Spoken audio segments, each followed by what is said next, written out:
ونؤمن به ونتوكل عليه ونعوذ بالله من شرور أنفسنا ومن سيئات أعمالنا من يهده الله فلا مضل له ومن يضلل فلا هادي له وأشهد أن لا إله إلا الله وحده لا شريك له وأشهد أن سيدنا ونبينا مولانا محمدا عبده ورسوله أما بعد فقد قال الله تبارك وتعالى في كلامه العزيز بعد أعوذ بالله من الشيطان الرجيم بسم الله الرحمن الرحيم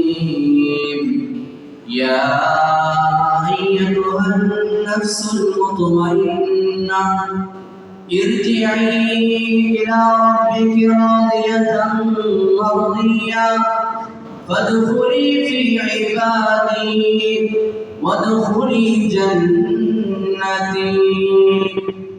وقال النبي عليه الصلاة والسلام الدين والنصيحة أو كما قال عليه الصلاة والسلام. சர்வ புகழும் புகழ்ச்சியும் இவ்வுலகை படைத்து பரிபாலித்துக் கொண்டிருக்கும் ஏகநாயன் அல்லாஹ் ஒருவனுக்கே உரித்தானே. அல்ஹம்துலில்லாஹ். அவன் தனித்தவன், இணை துணை அற்றவன், என்றென்றும் வணங்கப்படுவதற்கு அவன் மாத்திரமே தகுதியானவன் என்று சாட்சி கூறியதோடு அவனால் அனுப்பப்பட்ட முஹம்மது முஸ்தபா ஸல்லல்லாஹு அலைஹி வஸல்லம் அவர்கள் அல்லாஹ் தஆலாவுடைய அடியாரும் திருத்துதரும் சாட்சி கூறுகிறேன். புனித ஜும்மாவுடைய கடமை நிறைவேற்றி வந்திருக்கும் அல்லாஹ்வின் நல்லடியார்களே, வாழ்வின் எல்லா கட்டங்களிலும் அல்லாஹ்வை அஞ்சி பயந்து தக்வாவோடு நடந்து கொள்ளும்படி முதன்மையாக அடியனுக்கும் அடுத்ததாக உங்களுக்கும் நல்ல உபதேசம் செய்து கொள்கிறேன். இத்தகுல்லாஹ். அன்பு நிறைந்த அல்லாஹ்வின் நல்லடியார்களே, அல்லாஹ் சுப்ஹானஹு வ தஆலா மனிதர்களாகிய எங்களுக்கு மரணம் என்ற ஒன்றையும் ஒரு உலகத்துக்கும் கியாமம் என்ற ஒன்றையும் அல்லாஹ் தஆலா முடிவு தேதியாக வைத்திருக்கிறார். அல்லாஹ் குர்ஆனில் சொல்கிறான், குல்லு நஃப்ஸின் ذائقத்துல் மௌத். ஒவ்வொரு மனிதர்களும் மௌத்தாகி ஆக வேண்டும். குல்லு மன் அலைஹா ஃபான். பூமிக்கு மேலான எல்லாமே அழிந்தே ஆகும். இந்த இடைப்பட்ட காலம் நாங்கள் அல்லாஹ்வுக்கு விருப்பமாக நெருக்கமாக வாழ வேண்டிய ஒரு காலமாக இருக்கிறது.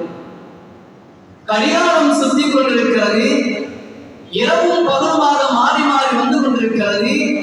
இவைகள் எல்லாம் எங்களுக்கு தெரியாமலேயே எங்களை கபர்களுக்கு அழைத்து செல்கிறது. காலங்கள் மாதங்களாக மாறி நம்மை மறுமை வாழ்க்கைக்காக வேண்டி அழைத்து சென்று கொண்டிருக்கிறது. எனவே இந்த இடைப்பட்ட காலத்தில் ஒரு மனிதனுடைய இறுதி காலம் சிறப்பாக வேண்டும். ஒரு மனிதனுடைய ஆயுள் காலத்தில் ஆக பெறுமதி, அவர் பெறுமதியாக கணக்கெடுக்கப்படுவது இவ்வளவு காலமும் நன்றாக இருந்தார் என்பதல்ல, கடைசி நேரம் எவ்வாறு இருந்தது என்பதை வைத்துதான் அல்லாஹ் சுப்ஹானஹு வ தஆலா அவருடைய நிலைமைகளை முடிவு செய்கிறார். அன்பு நிறைந்த அல்லாஹ்வின் நல்லடியார்களே, ரசூலுல்லாஹி ஸல்லல்லாஹு அலைஹி வஸல்லம் அவர்கள் அதிகமாக துஆவை கேட்டிருக்கிறார். இமாம் முஸ்லிம் அஹ்மத் ரஹிமஹுல்லாஹ் அவர்கள் தன்னுடைய முஸ்னதிலே பதிவு செய்திருக்கிறார்கள், நபி ஸல்லல்லாஹு அலைஹி வஸல்லம் அவர்கள் கேட்ட மிக முக்கியமான ஒரு துஆ, அல்லாஹும்ம அஹ்சின் ஆகிபத்தனா ஃபில் உமூரி குல்லிஹா வஅஜிர்னா மின் ஃபித்னத் துன்யா வஅஸாபில் ஆகிரா. ஸல்லல்லாஹு அலைஹி வஸல்லம் அவர்கள் கேட்ட துஆ, யா அல்லாஹ், என்னுடைய இறுதி நிலைமையை சீராக்கி தருவாயா. நபியாக இருந்தால் என்ன, என்னால் எத்தனை நலவுகள் நடந்தால் என்ன, தன்னுடைய இறுதி நிலைமை கெட்டு போய்விட்டால் அந்த மனிதனுக்கு எந்த பெருமதியும் கிடையாது. சொன்னார்கள் ஸல்லல்லாஹு அலைஹி வஸல்லம், இந்த உலகத்தின் இழிவில் இருந்து என்னை பாதுகாத்து மறுமையின் பயங்கரத்தில் இருந்து பாதுகாப்பை அளிப்பாயாக. அலைஹி வஸல்லம் அவர்கள் துஆ செய்திருக்கிறார். ஒரு மனிதன் தந்த இறுதி நிலைமையை மிக அழகாக ஆக்கிக் கொள்வது கடமையாக இருக்கிறது. வயது வர வர வர வயது கூடிக்கொண்டு போக போக சந்தோஷப்படுவதற்கு எதுவும் கிடையாது, வேட்டை கொண்டாடுவதற்கு எதுவும் கிடையாது. நாங்கள் கபறுகளை நோக்கி நகர்ந்து கொண்டிருக்கிறோம். எனவே நம்முடைய இறுதி நிலைமை சீராக இருக்க வேண்டும். அல்லாஹ் விரும்பக்கூடிய ஒரு அழகான வாழ்க்கையாக நம்முடைய வாழ்க்கை இருக்க வேண்டும். அன்பு நிறைந்த அல்லாஹ்வின் நல்லடியார்களே, இமாம் இப்னு மாஜா ரஹிமஹுல்லாஹ் அவர்கள் ஒரு ஹதீஸை பதிவு செய்கிறார்கள். நபி ஸல்லல்லாஹு அலைஹி வஸல்லம் அவர்கள் கூறினார்கள், ஒரு மனிதனுடைய இறுதி நிலைமை எவ்வாறு அமைய வேண்டும் என்றால் மிக சிறப்பாக இருக்க வேண்டும். ஸல்லல்லாஹு அலைஹி வஸல்லம் அவர்கள் பனு இஸ்ரவேலுடைய காலத்தில் நடந்த ஒரு சம்பவத்தை சொன்னார்கள். ஒரு மனிதனுடைய வாழ்க்கை சில பொழுதில் சில வினாடிகளில் எப்படி மாறும் என்று தெரியாது. முட்டாளத்தில் ஒரு பெண்மணி வாழ்ந்தால் அபதத்துல்லாஹ், அல்லாஹ்வுடைய இபாதத்தில் முழுக்க முழுக்க தன்னை ஈடுபடுத்தியவர். பகல் முழுவதும் நோன்பு, இரவு முழுவதும் இரா வணக்கம் என்று அந்த பெண்மணியுடைய அமல்கள் ஏராளம். பார்ப்பவர்களுக்கு அந்த பெண் சுவர்க்கவாதி முத்திரை குத்தி விடுவார்கள், அந்த அளவுக்கு அமல்தாரியான பெண்மணி. ஆனால் அந்த பெண்மணி ஒரு பூனையை கட்டி வைத்தால், அந்த பூனை பசியில் பதறவிட்டால், அந்த பூனையினுடைய வயிறு நிரப்பப்படாமல் தடுத்து கட்டி வைத்திருந்தால் அல்லாஹ் சுப்ஹானஹு வ தஆலா அந்த பெண்மணியை நரகவாதியாக மாற்றினார். காலம் முழுக்க நெற்றி கழிக்க தொழுத பெண்மணி கடைசி நிலைமை அல்லாஹ்வுடைய சாபத்தை பற்றி ஒரு மிருகத்தின் உரிமையில் கையளித்ததற்காக வேண்டி அந்த பெண்மணி எவ்வளவு அமல் செய்தாலும் பூச்சியமான நிலைமையிலே வெறும் கையோடு நரகவாதியாக இந்த உலகத்தை விட்டு பிரியாமல் இருக்கிறார். அதே போன்று இன்னும் ஒரு பெண்மணியை ஸல்லல்லாஹு அலைஹி வஸல்லம் கூறினார்கள், ஒரு பெண்மணி இருந்தால் அந்த பெண்மணியோடு மக்கள் பேசுவதற்கே பயம். அவரோடு பேசினால் ஏதாவது கொடுக்க வாங்கல் செய்தால் இவர்களுக்கும் சேர்த்து விபச்சார பட்டத்தை வழங்கி விடுவார்கள். அந்த பெண்மணி ஆயுளில் பல கெட்ட செயல்களில் ஈடுபட்டிருக்கிறார். அல்லாஹ்வுடைய தீனுக்கு மார்க்கத்தில் தடை செய்யப்பட்ட விடயங்களை செய்திருக்கிறார். முழு மக்களும் அவர்களை கெட்டவராக அறிமுகப்படுத்தினார்கள். வேளாண் அல்லாஹ்வின் நல்லடியார்களே, அந்த பெண்மணி ஒரு நாள் விபச்சாரம் செய்துவிட்டு தன்னுடைய வீட்டை நோக்கி வந்து கொண்டிருக்கிறார். ஒரு பாவத்தை செய்துவிட்டு வருகிறார். வருகின்ற வழியிலே ஒரு நீர் தங்கி இருக்கக்கூடிய இடத்தில் ஒரு நாய் சுற்றி சுற்றி திரிந்து கொண்டிருக்கிறது. நாக்கை வெளியே தொங்க போட்டுக் கொண்டிருக்கிறது. ஒரு மிடர் தண்ணிக்காக பதறிக் கொண்டிருக்கிறது. பார்த்தவர்கள் எல்லோரும் நாய்தான் என்று போய்விட்டார்கள். ஆனால் இந்த பெண்மணி தான் அணிந்திருந்த அந்த ஷூ போன்ற ஒன்றை கலட்டி அந்த நீர் தண்ணீர் இடத்துக்குள்ளால் ஒரு பேக்கை இறக்கி அதிலிருந்து தண்ணீரை எடுத்து அந்த நாயுடைய தாகத்தை தீர்த்தார். ஆயுள் முழுவதும் பாவத்தில் கழித்த பெண்மணி ஆயுளின் கடைசி காலத்தில் ஒரு நாய்க்கு சில நிமிடம் தண்ணீர் கொடுத்ததன் காரணமாக அவர் சொர்க்கவாதியாக உலகிற்கு விடை கொடுக்கிறார். அன்பு நிறைந்த அல்லாஹ்வின் நல்லடியார்களே, இதுதான் ஒரு மனிதனுடைய வாழ்க்கை சில பொழுதில் மாறிவிடுகிறது. ஆலிமாக இருக்கலாம், ஆபிதாக இருக்கலாம், யாராக இருந்தாலும் யாருடைய கடைசி நிலைமை எவ்வாறு இருக்கும் என்று தெரியாது. அன்பு நிறைந்த அல்லாஹ்வின் நல்லடியார்களே, ஒரு மனிதன் பயப்பட வேண்டிய ஒன்று தன்னுடைய கடைசி காலம். நாள் போக போக போக வினாடிகள் கூட கூட கூட வயது அதிகரிக்க அதிகரிக்க அதிகரிக்க சூரியனும் சந்திரனும் நம்மளை கடந்து செல்ல மௌத்துடைய பயம் வர வேண்டும், மறுமையுடைய சிந்தனை வர வேண்டும், ஆசியாவுடைய யோசனை வர வேண்டும். இல்லாவிட்டால் அந்த மனிதனுடைய வாழ்க்கை எந்த பெருமதியும் இல்லாமல் மாறிவிடும். வேளாண் அல்லாஹ்வின் நல்லடியார்களே, கடைசி நிலைமை என்பது என்னோட வாழ்க்கையுடைய முழு வாழ்க்கையுடைய காலத்தையும் அதை தீர்மானிக்கிறது. ஹதரத் துஃபைல் இப்னு அம்ர் இப்னு தௌஸ் ரலியல்லாஹு தஆலா அவர்கள் சொல்லக்கூடிய ஹதீஸ் இமாம் முஸ்லிம் ரஹிமஹுல்லாஹ் அவர்கள் பதிவு செய்கிறார்கள். நபி ஸல்லல்லாஹு அலைஹி வஸல்லம் அவர்களுடைய காலத்தில் ஒரு சஹாபி இருந்தார். அந்த சஹாபி அல்லாஹ்வுடைய தீனுக்காக பல தியாகங்களை செய்தவர். மக்காவில் இருந்து அந்த குடும்பத்தை தன்னுடைய சொத்து செல்வங்களை இழந்து அல்லாஹ்வுடைய தீனை பாதுகாக்க வேண்டும் என்பதற்காக வேண்டி அந்த சஹாபி மக்காவில் இருந்து நபி ஸல்லல்லாஹு அலைஹி வஸல்லம் அவர்களோடு பல போராட்டங்களுக்கு மத்தியில் மதீனாவுக்கு வந்து சேர்கிறார். மதீனாவிலே அவருடைய காலங்கள் கழிகிறது. மக்காவில் இருந்து பழகி அவருக்கு மதீனாவினுடைய சூழ்நிலை காலநிலை கிளைமேட் அவருக்கு உகந்ததாக இருக்கவில்லை. அதனால் சற்று சிரமப்பட்டார். வேளாண் அல்லாஹ்வின் நல்லடியார்களே, ஒரு நாள் தினம் மதீனாவினுடைய வீட்டில் இருக்கிறார். நாளைய தினம் யுத்த களத்துக்கு தயாராகி கொண்டிருக்கிறார். அம்புகளோடு இருக்கிறார். ஆனால் அந்த மனிதனுக்கு அன்றைய காலத்தில் இருந்த காலநிலை ஒத்து போகவில்லை. அதை தாங்க முடியாமல் தன்னுடைய அம்புகளினால் தன்னுடைய கையிலே இருந்த அந்த நரம்புகள் வரக்கூடிய இடங்களை கிழித்துக் கொண்டார். அதனால் இரத்தம் உடம்பிலிருந்து வெளியேறி அவர் மரணித்து விட்டார். அவருக்கு நெருக்கமான தோழர்களான அவர் துஃபைல் ரலியல்லாஹு தஆலா அவர்கள் அவரை அடக்கம் செய்து விட்டார்கள். சில நாட்களில் கனவு காண்கிறார்கள். அந்த கனவில் தன்னுடைய நண்பரை அவர் துஃபைல் ரலியல்லாஹு தஆலா பார்க்கிறார்கள். மிக அழகான முகத்தோடு காட்சியளித்துக் கொண்டிருக்கிறார். ஆனால் தன்னுடைய கையை ஒரு வெள்ள புடவையினால் சுத்திக் கொண்டிருக்கிறார். அதன் துஃபைல் ரலியல்லாஹு தஆலா கேட்டார்கள், மாலி அராக முகத்தியன் இடைக்க, ஏன் உன்னுடைய இரு கைகளையும் நீ சீலையினால் மூடி வைத்திருக்கிறாய்? அந்த மனிதர் சொன்னார், உலகத்தில் என்ற கடைசி காலத்தில் நான் என்ற உடம்பை கீறி கிழித்துக் கொண்டிருந்தேன். ஆகவே என்னுடைய மரணம் அதனால் வந்துவிட்டது. அல்லாஹ் சொன்னான், லா நுஸ்லிஹ் மா அஃஸப்த, உலகத்தில் நீ எந்த நிலைமை வந்தாயோ, எவைகளை நீ பாழாக்கி வைத்து வந்தாயோ, அதை நாங்கள் ஒருபோதும் மாற்ற மாட்டோம் என்று அல்லாஹ் தஆலா அறிவித்து விட்டார். நான் சுவர்க்கவாதிதான், ஆனால் என்னுடைய கண்ணியை யாருக்கும் காட்ட முடியாது, அறுவருக்கும் குணமுடையதாக இருக்கிறது. வேறான அல்லாஹ்வின் நல்லடியார்களே, உலகத்தில் ஒரு மனிதன் எந்த நிலையில் மரணிக்கிறானோ அதுதான் அந்த மனிதனுடைய கடைசி நிலைமை. மன் ஆஷா அலா ஷை மாத அலைஹ், ஒரு மனிதன் எவ்வாறு வாழுகிறானோ அவ்வாறுதான் மரணிக்கிறான். எவ்வாறு மரணிக்கிறானோ அவ்வாறுதான் எழுப்பவும் படுவான்.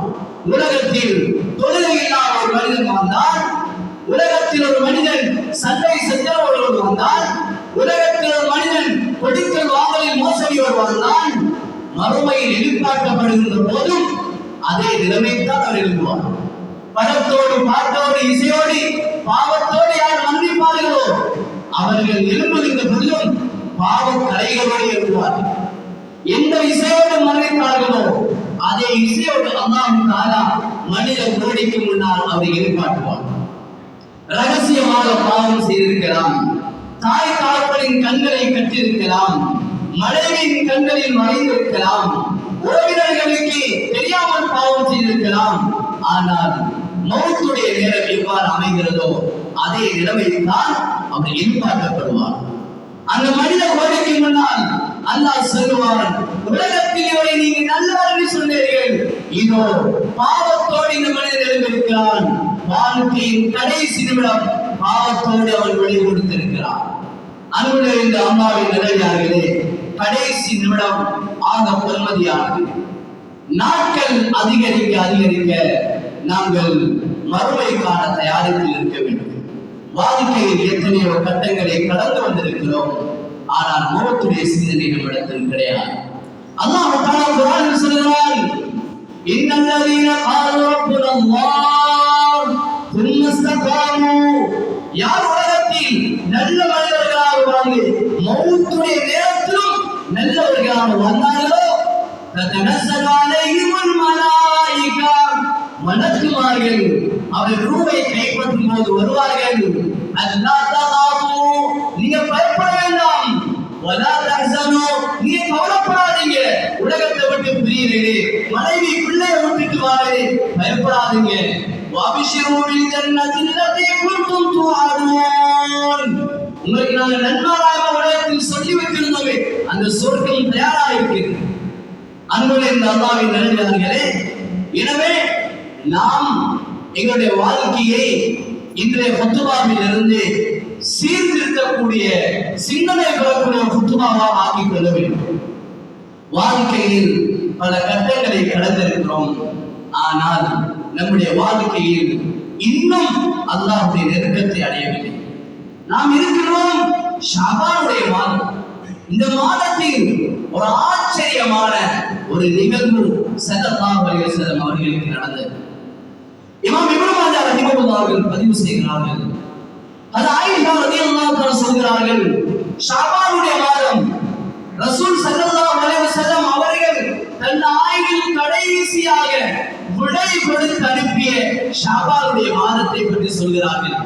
அது ஆயிஷா ரலியல்லாஹு அன்ஹா கேட்டார்கள், அலா உஹதிதுக்கும் அன்னி வ அன் ரசூலில்லாஹி ஸல்லல்லாஹு அலைஹி வஸல்லம், எனக்கும் நபி ஸல்லல்லாஹு அலைஹி வஸல்லம் அவர்களுக்கும் இடையில் நடந்த ஒரு நிகழ்வை உங்களுக்கு சொல்லவா? நபி ஸல்லல்லாஹு அலைஹி வஸல்லுடைய கடைசி காலம் எவ்வாறு இருந்தது தெரியுமா? ஸல்லல்லாஹு அலைஹி வஸல்லுடைய கடைசி காலம் எவ்வாறு கழிந்தது தெரியுமா? ஷாபானுடைய பிறை 12 பராத்துடைய இரவில் முஹம்மது முஸ்தபா ஸல்லல்லாஹு அலைஹி வஸல்லம் அவர்கள் என்னுடைய வீட்டில் தங்க வேண்டிய தினம் எனது வீட்டில் தங்கியிருந்தார்கள். இரவில் ஸல்லல்லாஹு அலைஹி வஸல்லம் அவர்கள் தூங்குவதை நான் பார்த்தேன். ஆனால் அவர்களுக்கு தெரியாமல் என்னுடைய கைகளை வைத்து மறைத்து நபி ஸல்லல்லாஹு அலைஹி வஸல்லம் முகத்தை பார்த்து நான் ரசித்துக் கொண்டிருந்தேன். இரவில் ஸல்லல்லாஹு அலைஹி வஸல்லம் அவர்கள் நடுநிசையில் தூக்கம் இல்லாமல் இங்கும் அங்கும் பிறந்து கொண்டிருந்தார்கள். ஆனால் நான் அவர்களை தொந்தரவு செய்ய விரும்பவில்லை. அந்த நடுநிசையில் முஹம்மது முஸ்தபா ஸல்லல்லாஹு அலைஹி வஸல்லம் அவர்கள் எனக்கு விளங்கக்கூடாது, என்னை எழுப்பக்கூடாது என்பதற்காண்டி மிக மெதுவாக எழுந்து அவர்கள் தன்னுடைய ஜுப்பாவை அணிந்து கொண்டு பாதனை அணிந்து கொண்டு கதவுடைய சத்தம் கூட தெரியாத அளவுக்கு வீட்டை விட்டு வெளியேறி சென்று விட்டார்கள். எனக்கு கோபம் வந்தது. என்னுடைய வீட்டில் தங்க வேண்டிய ரசூல் ஸல்லல்லாஹு அலைஹி வஸல்லம் அவர்கள் இன்றைய தினத்திலும் இன்னும் மனைவி வீட்டுக்கு போவாரா என்ற அந்த கோபத்தில் ரோஷத்தில் அது ஆயிஷா ரலியல்லாஹு தஆலா அவர்கள் நபி ஸல்லல்லாஹு அலைஹி வஸல்லம் அவர்களை முன்னாலே அனுப்பி பின்னாலே சென்றார்கள். ஸல்லல்லாஹு அலைஹி வஸல்லம் அவர்கள் போகும்போது பின்னால் யாரோ தன்னை துரத்தி தருவதை போன்று அவதானிக்கிறார்கள். ஆனால் யாரும் இருக்கவில்லை. அது ஆயிஷா ரலியல்லாஹு தஆலா அவர்கள் நபி ஸல்லல்லாஹு அலைஹி வஸல்லம் அவர்கள் திரும்பி பார்ப்பதற்கு தயாராகும் போது மரத்துக்கு பின்னால் கற்பாறைகளுக்கு பின்னால் ஒளிந்து கொள்வார்கள். ஸல்லல்லாஹு அலைஹி வஸல்லம் அவர்கள் தன்னுடைய கடைசி காலத்தில் ஜன்னத்துல் பகீ என்று சொல்லக்கூடிய மையவாடிக்கு போனார்கள். ரசூல் ஸல்லல்லாஹு அலைஹி வஸல்லம் அவர்கள் தன்னோடு வாழ்ந்து தன்னோடு அல்லாஹ்வின் தீனுக்காக தியாகம் செய்து உயிர்களை தியாகம் செய்து இங்கே அடக்கப்பட்ட தன்னுடைய தோழர்களுடைய மன அடக்க ஸ்தலத்துக்கு சென்று அங்கே சென்று சலாம் சொன்னார்கள். அஸ்ஸலாமு அலைக்கும் யா நபியார், இங்கே என்னோடு வாழ்ந்து மன்னிக்கும் அருமை தோழர்களே, அல்லாஹ்வின் தீனுக்காக தியாகம் செய்தவர்களே, அல்லாஹ்வுடைய தீனுக்காக உயிர்களை கொடுத்து இங்கு அடங்கியிருப்பவர்களே, அல்லாஹ்வின் பொருத்தத்திற்காக தங்களுடைய ஆயுளை அர்ப்பணித்தவர்களே, அந்தும் சரஃபுனா, நீங்கள் முந்தி வந்து விட்டீர்கள், நீங்கள் முந்தி வந்து விட்டீர்கள். இந்த முஹம்மதும் இன்னும் சில காலத்தில் உங்களோடு வந்து சேர இருக்கிறேன், அல்லாஹ்வின் தரிசனத்துக்கு தயாராகிக் கொண்டிருக்கிறேன் என்று முஹம்மது முஸ்தபா ஸல்லல்லாஹு அலைஹி வஸல்லம் அவர்கள் அந்த நடுநிசையில் மையவாடிக்கு சென்று அடக்கப்பட்ட ஜனாசாக்களை முன்னோக்கி சலாம் சொல்லி தன்னுடைய மரணத்தை நினைத்து அழுதார்கள். வேறான அல்லாஹ்வின் நல்லடியார்களே, அதுக்கு பின்னால் ஸல்லல்லாஹு அலைஹி வஸல்லம் அவர்கள் திரும்பி வருகிறார்கள். ஆயிஷா ரலியல்லாஹு தஆலா நபி ஸல்லல்லாஹு அலைஹி வஸல்லம் அவர்களுக்கு தெரிந்துவிடக் கூடாது என்பதற்காக வேண்டி மிக வேகமாக வந்து வீட்டிலே வந்து பழையபடி உறங்கி விட்டார்கள். தான் அணிந்திருந்த ஜில்பாப் அந்த ஆடையை கழட்டி வேகமாக வீட்டின் ஒரு கொக்கியில் போய்விட்டார்கள். ஸல்லல்லாஹு அலைஹி வஸல்லம் அவர்களுக்கு ஒரு தெளிவு தேவைப்பட்டது. தன்னை பின்தொடர்ந்தது, தனக்கு முன்னால் வேகமாக சென்றது தன்னுடைய மனைவியா அல்லது அது வேறு யாருமா? ஆனால் ஸல்லல்லாஹு அலைஹி வஸல்லம் அவர்கள் எதுவும் சார்ந்து இருக்கவில்லை. வீட்டுக்கு வந்து பார்த்தால் ஜில்பாப் அந்த ஆடையை வேகமாக தூக்கி போட்டார்கள். அதனால் அது வேகமாக அசைந்து கொண்டிருந்தது. அதனுடைய அசைவு கூட நிப்பாட்டவில்லை. ஆயிஷா ரலியல்லாஹு தஆலா அன்ஹா தன்னுடைய மனைவிதான் என்னை தேடி வந்திருக்கிறார்கள் என்பதை ஸல்லல்லாஹு அலைஹி வஸல்லம் அவர்கள் விளங்கிக் கொண்டார்கள். ஸல்லல்லாஹு அலைஹி வஸல்லம் அவர்கள் அது ஆயிஷா ரலியல்லாஹு தஆலா அன்ஹா அவர்களுடைய முகத்துக்கு முன்னால் உட்கார்ந்து யா ஆயிஷ் அபித்தி யஹீபல்லாஹு அலைஹி வஸல்லம் அல்லாஹ்வுடைய தூதரும் உனக்கு அநியாயம் செய்து விட்டாய் என்று பயந்து விட்டாயா? சொன்னார்கள் ஆயிஷா ரலியல்லாஹு தஆலா அன்ஹா, யா ரசூலல்லாஹ், நான் ஒரு மனைவி இருப்பேன். என்னுடைய வீட்டில் தங்க வேண்டிய தினத்தில் இன்னும் ஒரு மனைவியின் வீட்டுக்கு சென்றால் நான் சும்மா விடுவேனா? அதனால் வந்தேன் யா ரசூலல்லாஹ். சொன்னார்கள் ஸல்லல்லாஹு அலைஹி வஸல்லம், ஷாபானுடைய பிறை 15இல் அல்லாஹ் தஆலா அடியார்களுக்கு அடிவானத்துக்கு வருகிறான். அடியார்களின் பாவங்களுக்கு மன்னிப்பு வழங்குகிறான். வேளாண் அல்லாஹ்வின் நல்லடியார்களே, இதுதான் நபி ஸல்லல்லாஹு அலைஹி வஸல்லம் அவர்கள் தங்கள் வாழ்க்கையில கடைசியாக கழித்த ஷாபானுடைய மாதம். ஒவ்வொரு மாதமும் ஒவ்வொரு வினாடியும் நாங்கள் அல்லாஹ்வுக்கு நெருக்கமாகிறோம், உலகத்தை விட்டு பிரியாவினை கொடுக்கிறோம் என்ற சிந்தனை வர வேண்டும். இதுதான் ஒரு உண்மையான மனிதனுடைய அடையாளம். ஒரு தோழர் ஒரு சஹாபி ஸல்லல்லாஹு அலைஹி வஸல்லம் வந்து கேட்டார், "அவுஸினி யா ரசூலல்லாஹ், அல்லாஹ்வின் தூதரே, எனக்கு ஒரு புத்திமதி சொல்லுங்க." ஸல்லல்லாஹு அலைஹி வஸல்லம் கடைசி காலத்தில் அவர்கள் சொன்ன புத்திமதி, "ஸல்லி ஸலாத்து முவத்தா." உன்னுடைய தொழுகையை வாழ்க்கையில கடைசியாக தொழுகிறேன் என்ற உணர்வோடு நீ தொழு. உனக்கு எப்போது மரணம் என்பது நிச்சயம் கிடையாது. வேளாண் அல்லாஹ்வின் நல்லடியார்களே, ஸல்லல்லாஹு அலைஹி வஸல்லம் ஆயுள் காலத்தில் கடைசி காலங்களை சேரா அலாமின் நுபுலா போன்ற பெரும் பெரும் கிதாபுகளில் எழுதியிருக்கிறார்கள். அது ஆயிஷா ரலியல்லாஹு அன்ஹா சொல்கிறார்கள், ஸல்லல்லாஹு அலைஹி வஸல்லம் கடைசி காலம் எவ்வாறு இருந்தது தெரியுமா? நபி ஸல்லல்லாஹு அலைஹி வஸல்லம் அவர்கள் ஒவ்வொரு ரமலானுடைய மாதமும் கடைசி 10 நாட்கள் இஅ்திகாஃப் தங்குவார்கள். இஅ்திகாஃபில் தன்னை இபாதத்தில் ஈடுபடுத்துவார்கள். ஆனால் ஸல்லல்லாஹு அலைஹி வஸல்லம் அவர்கள் கடைசியாக இருந்த அந்த ரமலானுடைய மாதத்தில் 20 நாட்கள் ரமலானுடைய மாதம் இஅ்திகாஃப் இருந்தார்கள். ஒரு மனிதன் நல்லவர் என்பதற்கு அடையாளம் காலம் நெருங்க நெருங்க அல்லாஹ்வுக்கு நெருக்கமாக வேண்டும், பாவத்திலிருந்து தூரமாக வேண்டும், அமலில் இபாதத் உண்டாக வேண்டும், அல்லாஹ்வுடைய லிகாவுக்கு சந்திப்புக்கு தரிசனத்துக்கு தயாராக வேண்டும். ஸல்லல்லாஹு அலைஹி வஸல்லம் தயாராகிக் கொண்டே இருந்தார்கள். அன்பு நிறைந்த அல்லாஹ்வின் நல்லடியார்களே, ஸல்லல்லாஹு அலைஹி வஸல்லம் அவர்களுடைய ஒவ்வொரு நகர்வுகளும் வித்தியாசமாக இருந்தது. ரமலான் கழிகின்றது.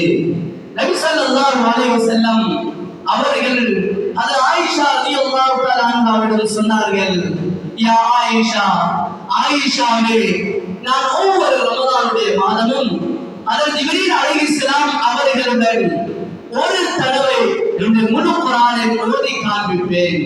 ஆனால் இந்த முறை நான் 2 தடவை ஜிப்ரீல் அலைஹிஸ்ஸலாம் அவர்களுக்கு என்னுடைய குர்ஆனை ஓதி காட்டியிருக்கிறேன். சொன்னார்கள் ஸல்லல்லாஹு அலைஹி வஸல்லம், லா அராஹு இல்லா ஹதர் அஜலி. ஆயிஷாவே, இது என்னுடைய மௌத்தின் காலம் நெருங்குகிறது என்று நான் உணர்கிறேன். என்னுடைய மௌத்துக்காக வேண்டி நான் தயாராகிறேன். அல்லாஹ்வின் பக்கம் நெருங்க வேண்டும் என்பதற்காக வேண்டி தன்னுடைய மனைவியை விட்டு கொஞ்சம் கொஞ்சமாக அமலோடு இபாதத்தோடு இணைகிறார்கள். அந்த காலம் கழிகிறது. முஹம்மது முஸ்தபா ஸல்லல்லாஹு அலைஹி வஸல்லம் அவர்கள் ஹஜ்ஜுடைய காலத்தில் சஹாபாக்களோடு ஹஜ்ஜுக்காக வேண்டி போகிறார்கள். அந்த ஹஜ்ஜிலே சஹாபாக்களுக்கு பல முத்திமதிகளை சொன்னார்கள். சஹாபாக்களின் ஒற்றுமையை அவர்களுக்கு வலுப்படுத்தி சொன்னார்கள்.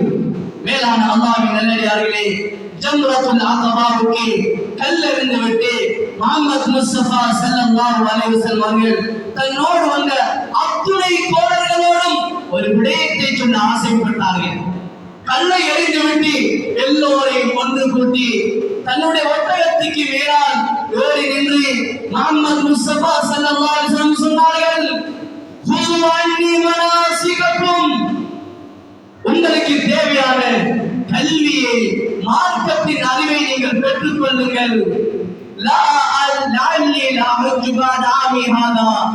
இதற்கு பின்னால் எனக்கு ஹஜ் செய்வதற்குரிய சந்தர்ப்பம் கிடைக்காது, உங்களோடு இருப்பது சந்தர்ப்பத்துக்கு வரை எனக்கு வாய்ப்பு கிடைக்காது, நான் மௌத்துக்கு தயாராக இருக்கிறேன் என்று சூசகமாக சொன்னார்கள். அன்புடைய அல்லாஹ்வின் நல்லடியார்களே, ஒரு மனிதனுடைய கடைசி காலம் அல்லாஹ்வுக்கு நெருக்கமாக இருக்க வேண்டும். முஹம்மது முஸ்தபா ஸல்லல்லாஹு அலைஹி வஸல்லம் காலங்கள் அவ்வாறு தான் கழிந்தது. ஹஜ்ரத் உமர் ரலியல்லாஹு அன்ஹு வரலாறை பாருங்கள். அது உமர் ரலியல்லாஹு அன்ஹு அடிமை சொல்கிறார்கள், நான் அது உமர் ரலியல்லாஹு தஆலா அவர்கள் அதிகமாக இந்த துஆவை சொல்லி கேட்டிருக்கிறேன். சொன்னார்கள், அல்லாஹும்ம ர்ஸுக்னி ஷஹாதத்தன் ஃபீ ஸபீலிக் வஜஅல் மௌத்தி ஃபீ பலதி ரசூலிக். யா அல்லாஹ், இந்த மதீனாவிற்கு நீர் மனம் வேண்டும், நான் ஷஹீதாக மரணிக்க வேண்டும். உன்னுடைய தூதர் அழைக்கப்பட்ட மதீனாவில் மரண வேண்டும், நான் ஷஹீதாக மரணிக்க வேண்டும். நான் அது உமர் ரலியல்லாஹு அன்ஹு கேட்டேன், யா உமர் கைஃபதாலிக், உமர் நீ இவ்வாறு துஆ செய்றீங்க, ஆனா மதீனாவுக்கு பின்னால யுத்தம் நடக்காது, எப்படி இந்த துஆ சாத்தியமாகும்? மேலான அல்லாஹ்வின் நல்லடியார்களே, அவர்களுடைய கடைசி காலம் அல்லாஹ்வுக்கு விருப்பமான புனித பூமியில் கழிய வேண்டும், அல்லாஹ்வின் தீனுக்காக வேண்டி கழிய வேண்டும் என்று ஆசைப்பட்டார்கள். கடைசி காலம் உமர் ரலியல்லாஹு தஆலா அவர்கள் சுபஹ் தொழுகையை தொழுது கொண்டிருக்கிறார்கள் அந்த மஸ்ஜித் நபவியிலே. அபூ லூலுஆ என்று சொல்லக்கூடிய கொடிய காபிர் முஸ்லிம்களின் தோற்றத்தில் வந்து அந்த இருட்டிலே அது உமர் ரலியல்லாஹு தஆலா அவர்களை கத்தியால் குத்தி கொலை செய்தார். அவர்கள் கேட்ட துஆவை அல்லாஹ் தஆலா கபூல் செய்து கொண்டார். அல்லாஹ்வின் பாதைக்கு மரணம் கடைசி நேரம் அல்லாஹ்வின் பாதையில் வர வேண்டும். இரண்டாவது, புனித பூமி மஸ்ஜித் நபவி அடங்கி இருக்கக்கூடிய ஸல்லல்லாஹு அலைஹி வஸல்லம் ரௌலா ஷரீஃப் இருக்கக்கூடிய மதீனாவில் வர வேண்டும் என்று ஆசைப்பட்டார்கள். இதுதான் நல்லோர்களுடைய பண்பாக இருக்கிறது. எனவே அல்லாஹ்வின் நல்லடியார்களே, நாங்களும் நாளுக்கு நாள் நாட்களை விடையெடுக்கிறோம், நாளை மறுமைக்கான தயாராகி கொண்டிருக்கிறோம். எனவே நாங்கள் நம்முடைய காலங்களை சிறப்பாக செழிப்பாக கழிப்பதற்கு கடமைப்பட்டிருக்கிறோம். அல்லாஹ் தஆலா ஒரு மனிதனுக்கு கொடுக்கக்கூடிய ஆகப்பெரிய நியமத், இதா அராத அல்லாஹ் பிஅப்தின் கைரா, அல்லாஹ் மனிதனுக்கு மிகப்பெரிய ஒரு அன்பளிப்பு நலவை கொடுக்க நாடினால் யோஃபிகுஹு லிஅமலின் ஸாலிஹின் கப்ல மௌத், அல்லாஹ் தஆலா மௌத்துக்கு முன்னாலே அந்த மனிதனை அமல்ல ஈடுபடுவதற்கான சந்தர்ப்பத்தை கொடுப்பான். அந்த மனிதனுக்கு அமலில் ஈடுபடுவதற்குரிய வாய்ப்பை அல்லாஹ் தஆலா கொடுப்பான். அல்லாஹ் கொடுக்கக்கூடிய ஆகப்பெரிய நலவு ஒரு மனிதனுக்கு அமல்களில் ஈடுபடுவதற்கான சந்தர்ப்பம். மௌத்துக்கு முன்னால் அல்லாஹ்வின் பக்கம் திரும்புவதற்கான ஒரு சந்தர்ப்பத்தை அல்லாஹ் கொடுப்பதுதான் ஆகப்பெரிய நியமத்தாக இருக்கிறது. அல்லாஹ் தஆலா எங்களுக்கும் அந்த மாதிரி ஒரு சந்தர்ப்பத்தை அடைவதற்கான சந்தர்ப்பத்தை தருவாயை தந்து கொண்டிருக்கிறார். ரமலானுடைய மாதத்தை நாங்கள் எதிர்நோக்கி கொண்டிருக்கிறோம். எனவே இந்த ரமலான் ஒரு சாதாரணமான ரமலான் அல்ல. சில வேளை நம்முடைய வாழ்க்கையினுடைய கடைசி ரமலானாக கூட இருக்கலாம். எப்படி முஹம்மது முஸ்தபா ஸல்லல்லாஹு அலைஹி வஸல்லம் அவர்கள் தன்னுடைய வாழ்க்கையின் கடைசி காலத்தை எவ்வாறு கழித்தார்களோ, தன்னுடைய கடைசி ரமலான் எவ்வாறு கழித்தார்களோ, அதுபோன்று எங்களுடைய ரமலானை ஆக்க வேண்டிய ரமலானாக இந்த ரமலான் இருக்கிறது. அன்பு நிறைந்த அல்லாஹ்வின் நல்லடியார்களே, எனவே நாங்கள் ஒரு வியாபாரத்துக்கு திட்டமிடுகிறோம், ஒரு கல்விக்காக திட்டமிடுகிறோம், ஒரு வீடு கட்டுவதற்கு திட்டமிடுகிறோம். அதே போன்று இந்த ரமலானை கழிப்பதற்கான திட்டம் நம்மிடத்தில் இருக்க வேண்டும். அல்லாஹ் அன்பையும் அருளையும் அள்ளி வழங்கக்கூடிய மாதம், பாவிகளை அல்லாஹ் தஆலா பரிசுத்தவான்களாக மாற்றக்கூடிய மாதம், அல்லாஹ் தஆலாவுடைய விசேஷமான ரஹ்மத் இறங்கக்கூடிய மாதத்தை நாங்கள் எதிர்நோக்கி கொண்டிருக்கிறோம். எனவே இந்த ரமலானை பெருமதியாக கழிக்க வேண்டும். இன்றையிலிருந்து நாங்கள் முடிவெடுப்போம், இந்த ரமலானில் எனக்கு ஒரு தராவீஹ் கூட விடுபடக்கூடாது, எனக்கு ஒரு தஹஜ்ஜுத் விடுபடக்கூடாது. நாம் குர்ஆனை கையில் ஏந்தி கண்ணால் பார்த்து கல்வால் கனிந்து ஓத வேண்டும். நான் என்னுடைய ஜகாத்தை கணக்கிட்டு முறையாக கொடுக்க வேண்டும். எந்தெந்த உறவுகளோடு நான் பேசாமல் கதைக்காமல் இருக்கிறேனோ அந்த உறவுகளோடு என்னுடைய உடன்படிக்கையை சீராக்கிக் கொள்ள வேண்டும். என்னுடைய படுக்கல் வாங்கலில் சீர்மையை பேண வேண்டும். என்று இந்த ரமலானுடைய சிறப்பாக கழிக்க வேண்டும். அன்புடன் இருந்த அல்லாஹ்வின் நல்லடியார்களே, நாங்கள் இந்த ரமலானை மிக சிறப்பாக அழகாக கழிப்பதற்கு கடமைப்பட்டிருக்கிறோம். கடந்த காலங்களில் பல அசௌகரியங்கள் இருந்தன. பள்ளிவாசல் ரமலானுடைய காலம் மூடப்பட்டது. ஆனால் அல்லாஹ் தஆலா மிக செழிப்பான ஒரு காலமாக இந்த காலத்தை நாங்கள் காண்கிறோம். எனவே இந்த ரமலானை அழகாக திட்டமிடுவோம். நம்முடைய இபாதத்துகளை அழகாக வகுப்போம். நாங்கள் எல்லாவற்றுக்கும் நாங்கள் திட்டமிடுகிறோம். இதே போன்று ரமலானுடைய நோன்புக்காக நாங்கள் திட்டமிட வேண்டும். நோன்பை யாருக்கும் எக்காரணம் கொண்டு விட முடியாது. அவ்வாறு விடுவதாக இருந்தால் சில நிபந்தனைகள் இருக்கிறது. அது உலமாக்களிடம் தெளிவு பெற்றுக் கொள்ளுங்கள்.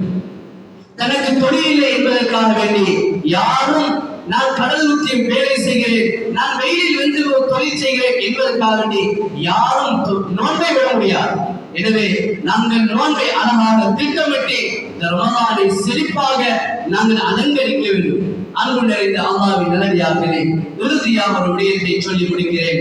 முதலாவது விடயம், நாங்கள் கல்விக்கான சமூகம், கல்விக்காக வாழக்கூடிய சமூகம், கல்விக்காக உதிரத்தை நாங்கள் கொடுத்த சமூகம். இதுதான் இலங்கைக்கு மாத்திரமல்ல, முழு உலகிற்கும் வரலாறு. கல்விக்கு தொண்டர்களாக இருந்து பல சேவைகள் செய்தவர்கள் நாம் என்பதை மறந்துவிடக் கூடாது. நம்முடைய முஸ்லிம்கள் என்பதை மறந்துவிடக் கூடாது. ஆனால் அதை கல்வி அல்லாஹ்வுடைய கடமையை பாழாக்கி அமையக்கூடாது. எனவே கடந்த காலங்களை போன்று இல்லாமல் இந்த ரமலானுடைய மாதம் கல்விக்காக வேண்டி விசேஷமாக திட்டமிடப்பட வேண்டும். கடந்த வருடங்களில் சில நிகழ்வுகள் நடந்தன. ரமலானுடைய தராவி இரவு வணக்கத்துடைய நேரத்தில் பகுதி நேர வகுப்புகள் நடாத்தப்பட்டு பள்ளி வாயிலை விட்டு மாணவர்களை எங்களுடைய இளம் வளர்ந்து வரக்கூடிய சகோதர உறவுகள் தூரமாக்கப்பட்ட நிகழ்வுகளை நாங்கள் அவதானித்தோம். எனவே இந்த முறை அப்படியான சம்பவங்கள் நடந்து விடாமல் மிக ஒத்துழைப்பாக அல்லாஹ்வின் அன்பை வேண்டி எங்களுடைய முழு மனித குலத்தையும் பள்ளிவாசலோடு இணைக்க வேண்டும். இரண்டாவது விடயம், ஜகாத்தை சரியாக கணக்கிட்டு நாங்கள் கொடுக்க வேண்டும். ஜகாத் செல்வந்தர்கள் உரியவர்கள் உரிய முறையில் அதை கணக்கிட்டு நாங்கள் கொடுக்க வேண்டும். இல்லாவிட்டால் மற்றவர்கள் நோன்பில் ஏற்படக்கூடிய பாதிப்பில் நாங்களும் பங்குதாரர்கள் என்பதை மறந்துவிடக் கூடாது. எனவே அல்லாஹ்வின் நல்லடியார்களே, ஜகாத்தை கணக்கிட்டு முறையாக செய்ய வேண்டும். சிலர்கள் நோன்பு திறப்பதற்குரிய ஏற்பாடு இல்லாமல் இருக்கிறார்கள். இஃப்தார் செய்வதற்குரிய ஏற்பாடு இல்லை. அவர்களுக்கு சரம் செய்வதற்கான ஏற்பாடு இல்லை. மிக சிரமத்தோடு வாழ்ந்து கொண்டிருக்கிறார்கள். ஆனால் யாரிடத்தில் மட்டும் கையேந்தக்கூடிய மனப்பாங்கில் மிக கௌரவமாக வாழ்கிறார்கள். எனவே இது போன்றவர்களிடத்தில் நாங்கள் கண்ணியமாக நம்முடைய அன்பளிப்புகளை, நம்முடைய ஜகாத்தை கொண்டு போய் கொடுக்க வேண்டும். நோன்பில் அவர்களை திறந்த மனதோடு மனச்சுமை இல்லாமல் அமல் செய்வதற்கான வாய்ப்பினை நாங்கள் வழங்க வேண்டும். அன்பில் இருந்த அல்லாஹ்வின் நல்லடியார்களே, நாங்கள் ஒரு ரமலான்ல ஒரு நோன்பு திறக்கும் போது 4 சம்சா 4 உறப்புவாங்க, பல வர்க்க கஞ்சி கோப்ப, இப்படி இவ்வளவு சந்தோஷமாக குதூகலமாக நாங்க இஃப்தார் செய்கிறோம், சகர் செய்கிறோம். ஆனா நம்முடைய ஊரிலேயும் சில குடும்பங்கள் இருக்கின்றது, ஒரு சம்சாவுக்கு வழி இல்லாத குடும்பங்கள் இருக்கு, ஒரு வாழைப்பழத்துக்கு வழி இல்லாத குடும்பங்கள் இருக்குது. அவங்களுக்கு வாய் வயிறு இல்லையா? அவர்களுக்கு பசி இல்லையா? அவர்களுக்கு சாப்பிட வேண்டும் என்ற உணர்வு இல்லையா? கடந்த காலங்களில் சில அயல் வீடுகளில் நடந்த நிகழ்வை நினைவுபடுத்துகிறேன். ஒரு பெண்மணி தன்னுடைய வீட்டில 2 பெண் பிள்ளைகள், வளர்ந்த பெண் பிள்ளையை வைத்திருக்கிறார், 2 ஆண் பிள்ளைகளை வைத்திருக்கிறார். ஆனால் யாரிடத்திலும் கையேந்தவில்லை. தன்னுடைய 2 சிறிய பிள்ளைகளிடம் 2 வாளிகளை கொடுத்து ஒரு பிள்ளை இன்னொரு பள்ளிக்கும் ஒரு பிள்ளை இன்னொரு பள்ளிக்கும் அனுப்பி கஞ்சி வாங்கிக் கொள்கிறார். இதனை சில நல்லுள்ளம் கொண்டவர்கள் அவதானித்தார்கள். அதற்கு பின்னால் அதை பற்றி விசாரித்தால் அந்த பெண்மணி சொல்லக்கூடிய வார்த்தை, நோன்பு திறப்பதற்கு இந்த பள்ளி கஞ்சி வாளியை பயன்படுத்துகிறோம், நோன்பை பிடிப்பதற்கு இந்த பள்ளியில் எடுத்த கஞ்சை பயன்படுத்துகிறோம். 30 நாளும் இதே கஞ்சோட அந்த சின்ன பிள்ளை உள்ள வீடு கழிந்தால் அந்த பிள்ளைகளுடைய உள்ளம் எவ்வளவு ஆசையோடு இருக்கும், எவ்வளவு தேவையாக இருக்கும். எனவே அல்லாஹ்வின் நல்லடியார்களே, ரமலானுடைய காலத்தை நாங்கள் நெருங்கிக் கொண்டிருக்கிறோம். எனவே சிறப்பாக இந்த ரமதானை கழிப்பதற்கு எல்லாம் அல்லாஹ் எம் அனைவருக்கும் நல்ல புரிவாராக. வாக்கு அல்லாஹ் யாருடைய பாவங்களை மன்னிப்பாயா, எங்களுடைய குற்றம் குறைகளை மன்னித்து மறைத்துடுவாயா. அல்லாஹ் உன்னுடைய அன்புக்கும் அருளுக்கும் பாத்திரமானவர்களை எங்களை ஆக்கிவிப்பாயா. அல்லாஹ் சிறப்பாக இந்த ரமதானை கழித்து விடை கொடுத்து அனுப்புவதற்கு நீ உதவி செய்வாயா. நபி ஸல்லல்லாஹு அலைஹி வஸல்லம் அவர்கள் தன்னுடைய கடைசி ரமதானை எவ்வாறெல்லாம் அலங்கரித்தார்களோ அதனை போன்று அலங்கரித்து எங்களுக்கும் அழகான நன்மைகளை பெறுவதற்கு உதவி செய்வாயா. எங்கள் பிரார்த்தனையை கபூல் செய்வாயா. வாஹிர் தவானா அனில் ஹம்துலில்லாஹி ரப்பில் ஆலமீன்.